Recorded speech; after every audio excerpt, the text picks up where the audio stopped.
Hey, Todd. Yeah, Donnell was saying being calm through the chaos. Because what have you learned in your time here about handling adversity and maybe how you can help others during this patch, the rough stretch? Yeah, for sure. Something I've been trying to get to the other guys on the team, the young guys. Like even in my career, I started off slow. I remember like my first kind of starting off on kick return, SMU. I fumbled one. Next game, I had the one that went off my face, and then I started picking up everything as it goes. So adversity is gonna happen even in life. There's stuff that happens in life that you feel me won't go your way, but through the chaos, you have to stay calm. You have to kind of control the pressure and kind of control everything around you. So just kind of staying calm and kind of keeping our heads straight and keep staying positive so we can get out of this thing. So that's something that I've been trying to get to the other guys for sure. How would you just kind of characterize the overall attitude in the locker room headed into the second half of the season? Yeah, we're definitely not where we want to be, but just continue to work hard. I feel like through this time, it's time to pick the intensity up because we're definitely not where we want to be. I wouldn't expect us to be here, but I know what this team can do throughout the offseason, kind of watching everybody, kind of how we've been working this whole offseason, in my career, just seeing the team and the culture just evolve after year. So I know what this team can do, and I still believe in this team so at the end of the day. So just kind of staying positive, and then we'll get out of this thing for sure. Ty, obviously you started off with unbelievable numbers, and you're not a secret anymore, Yes, per sir. se.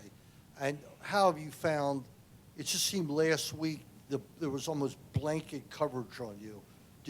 Am I right, or is the coverage changed that much on you since those first 3 or 4 games? Yeah, I mean, it was just like you said.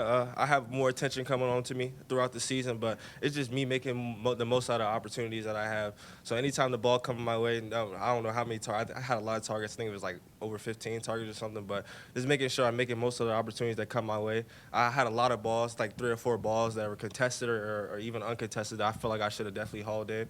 But yeah, just keep on making the most of my opportunities. And if I'm the dominant player I say I am, I have to show up in certain times when the team needs me. So, and I had a special teams penalty as well. So there's stuff I obviously have to get better on and keep just keep slowly evolving and stuff like that through the kind of this chaos. But just us looking back and looking in the mirror, everybody looking in the mirror at ourselves and kind of just keep on working hard and just trying to get better through this. So.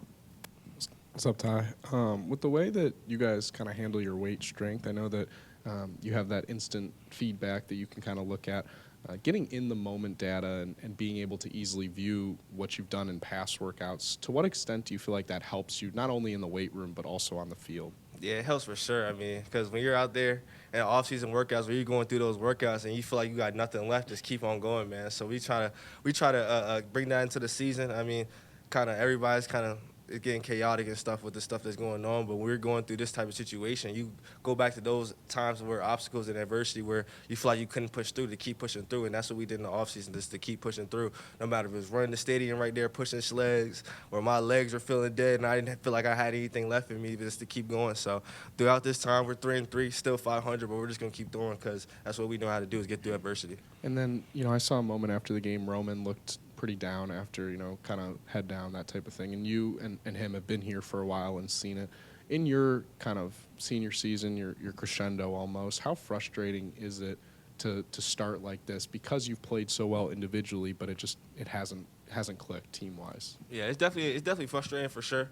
Because I seen what this team could do, and I expect so much more out of this team. But it's all about keep going. Because adversity, like I said, the only thing that's constant is change. Change is going to happen in your life, whether if you're playing sports or you're in life, working a job and stuff with your family and stuff like that. So the only thing that's constant is change. So we didn't really expect this to happen. This is an unexpected change that's happening right now. We're 3-3. So it's all about just keep going and keep focusing on what's positive and what we need to fix so we can get out of this little slump that we're going through right now. Ty, USC defensively, I believe, is near the top of the Big Ten in getting off the field on third down. What is it that they do defensively that's so effective that you guys are going to kind of watching film and stuff like that. They have an athletic DB room. Those guys are very athletic. They have a lot of guys that can go, that can run. They have some good press techniques and stuff like that, and then they have some coverages they hide and stuff like that of that nature. But it's just us beating ourselves again. We got to make more out of the opportunities we get.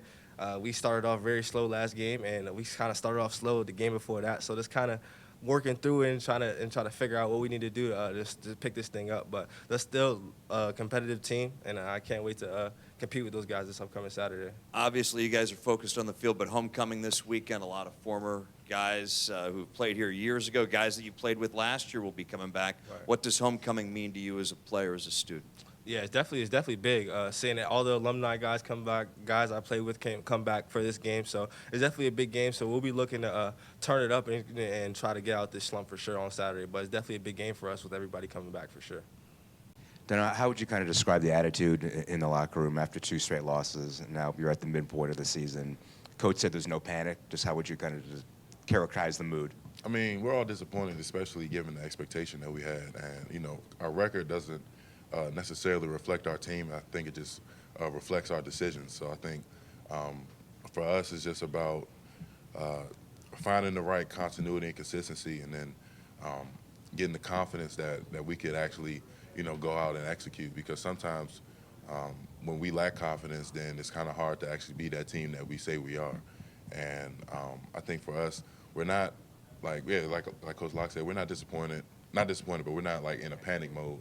But I would say that like the sense of urgency is definitely like it's been rising, especially like since we lost to Indiana, and honestly since we lost to Michigan State, because we kind of left food out there on the table for in pretty much every loss that we had. So I think for us is we just really just want to find that confidence, and once we find that, then I think we'll be fine. But we're right where we need to be though. Yeah. Week to week, obviously, it's a 1-0 deal, but I don't know if you guys look at the big picture. You have 6 games left to get bowl eligible. I mean, schedule's obviously pretty rugged down the stretch. Just how do you look at the big picture, or is it always just head first what's coming up this week?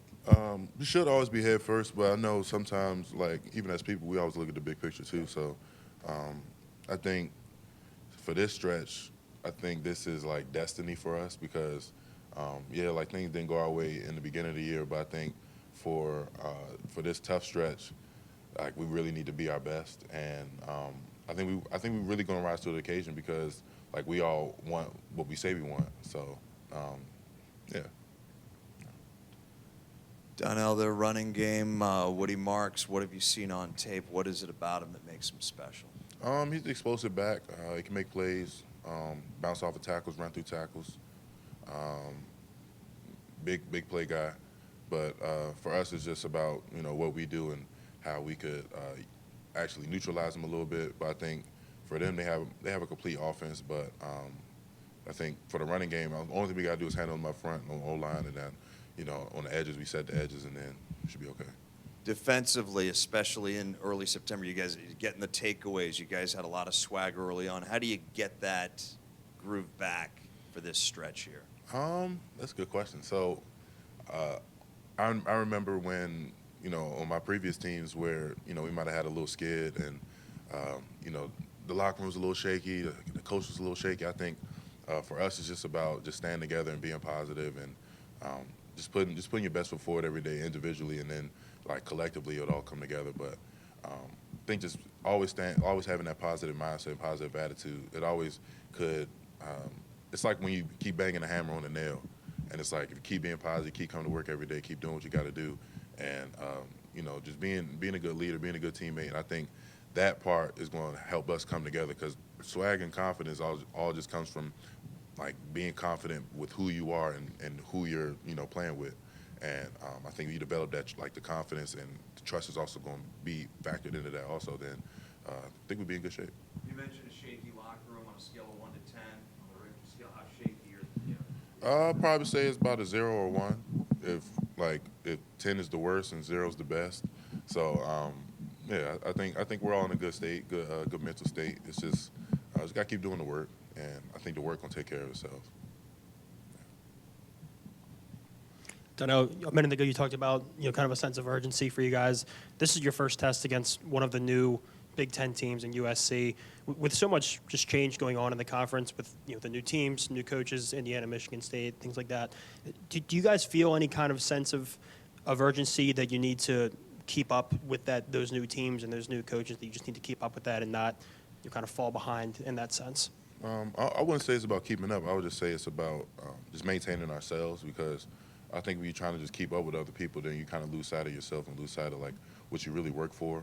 And I think for us, it's just like as long as we don't beat ourselves, we would have been in good position anyway, as y'all know. So as long as we stick to what we do and how we roll and how we want to go about our business, then I think everybody else don't really matter. And then we'll just, you know, see where we are come December.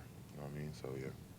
Donnell, you transferred here, obviously, and for guys who kind of come in, you came from a lower level program. How difficult is it to adjust to playing in the Big Ten and playing, teams like USC, teams like Ohio State? What was kind of that period of adjustment for you when you arrived here?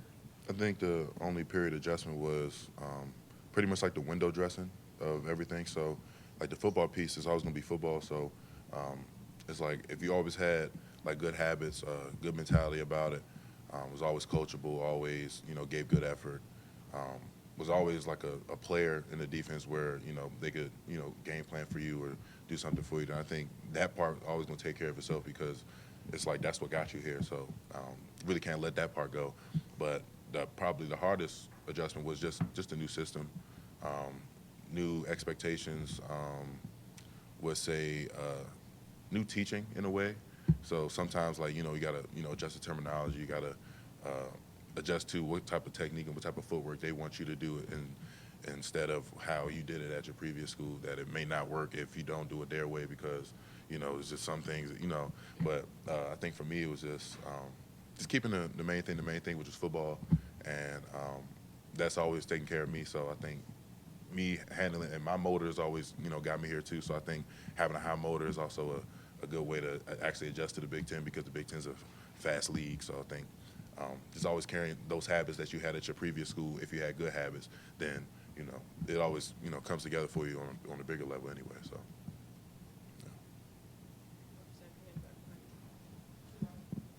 Hey, Donnell. Obviously, with a rough start to the season, how have you, being an experienced player yourself, how has the experienced players kind of helped the younger players not get too down on themselves and help them realize that this is not kind of the end of the season, there's still a second half? I think for us, because we're always used to starting the season about 5-0, so it's a little rocky right now, especially because just because of the expectation. But I think for us, it's just staying positive, not really being calm through the chaos, if that makes sense. So I think that's our job as older players to kind of set the example that everything is okay because at the end of the day, yeah, we're 500, but if you look at it, we're 0-0, but yeah, like you said, we got 6 games to get 5. 6 games to get 6. So we'd be fine. But the only thing we just gotta just keep the main thing. The older guys are always going cater to the young guys because we need them. And I think for us, we just want to keep creating that positive culture because if we create that, then that swag and the confidence and everything else that we want is going to keep showing up. So.